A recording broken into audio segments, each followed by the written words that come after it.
बिस्मिल्लाहिर्रहमानिर्रहीम। अस्सलाम वालेकुम। मैं हूं हसन शाम एक बहुत ही अहम वीलॉग के साथ। सबसे पहले आपसे गुजारिश है मेरे चैनल को सब्सक्राइब करें, साथ लगे बेल आइकन पर ज़रूर प्रेस करें, वीडियो को लाइक करें, शेयर करें। –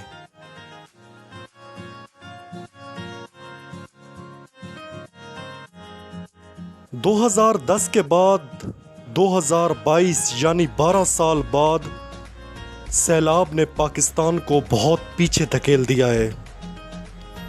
तरक्की याफ्ता ममालिक ऐसी आफतों में तेज़ी से संभलना जानते हैं। हम जैसे कर्ज़ों में डूबे और माशी तौर पर कमज़ोर मुल्कों का संभलना इतना जल्दी और आसान नहीं होता। हमें बहुत पहले अपने कदमों पर खड़ा हो जाना चाहिए था, क्योंकि ये दुनिया चैलेंजेस का नाम है। यहाँ आफात, हादसात, भूख, अफलास, बेशुमार चैलेंजेस हैं जिसके लिए कौमों को हर वक्त तैयार रहना चाहिए। अयाशी सिर्फ जन्नत में है और जन्नत से पहले ऐसे इम्तिहानों से गुजरना ही दुनिया है। इस आफत और आजमाइश में भी साजिशों के जाल बुनने वाले अपने काम में लगे हुए हैं। सज़ा याफ्ता मुजरिम जिसको अदालतों ने बैन कर रखा है, पैमरा ने भी उस पर पाबंदी आयद की हुई है। उसके बावजूद कल नवाज शरीफ की सैलाब मुतासरीन की मदद के लिए किए गए खिताब को सरकारी चैनल समेत तमाम मीडिया चैनल्स पर दिखाया गया। कोई चैनल बच तो नहीं गया जिसने नवाज शरीफ के खिताब को ना दिखाया हो। हत्ता कि ARY ने भी इसे दिखाया है। जबकि दूसरी तरफ जिस बंदे के साथ पूरी कौम खड़ी है, जो अपने मुल्क, अपने लोगों में मौजूद है, उसे बैन किया हुआ है।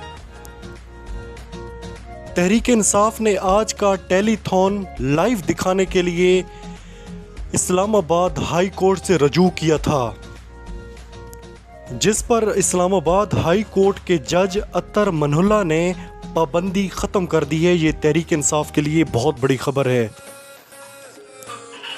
कैसी अजीब बात है कि एक बंदा जो झूठ बोलकर मुल्क से निकल गया कि मैं 3-4 महीनों में इलाज मुकम्मल करके वापस आ जाऊंगा, 3 साल गुजर गए, वो वापस नहीं आया और एक दिन भी वो बंदा चेकअप कराने के लिए हस्पताल नहीं गया। बेटी सज़ा याफ्ता मुजरमा 3 साल से बाहर ज़मानत पर, और ये लोग कहते हैं हमें इंसाफ चाहिए। पाकिस्तान में हमें इंसाफ नहीं मिलता। सिर्फ एक हफ्ता इमरान खान चुप करके घर बैठ जाए ना, तो यकीन करें इस मीडिया को ब्रेन हैमरेज हो जाएगा। इस पूरी गेम को आप समझ जाएं कि ये नवाज शरीफ के लिए रास्ता हमवार किया जा रहा है और इमरान खान को दहशतगर्द और गद्दार साबित करके हमेशा के लिए सियासत से आउट करने का प्लान मुकम्मल हो चुका है। बस इस पर अमल दरामद शुरू है। खुफिया तरीके से मरियम नवाज को अहम शख्सियात से मिलवाया जा रहा है जो मरियम को मुल्क चलाने के लिए ट्रेनिंग दे रहे हैं।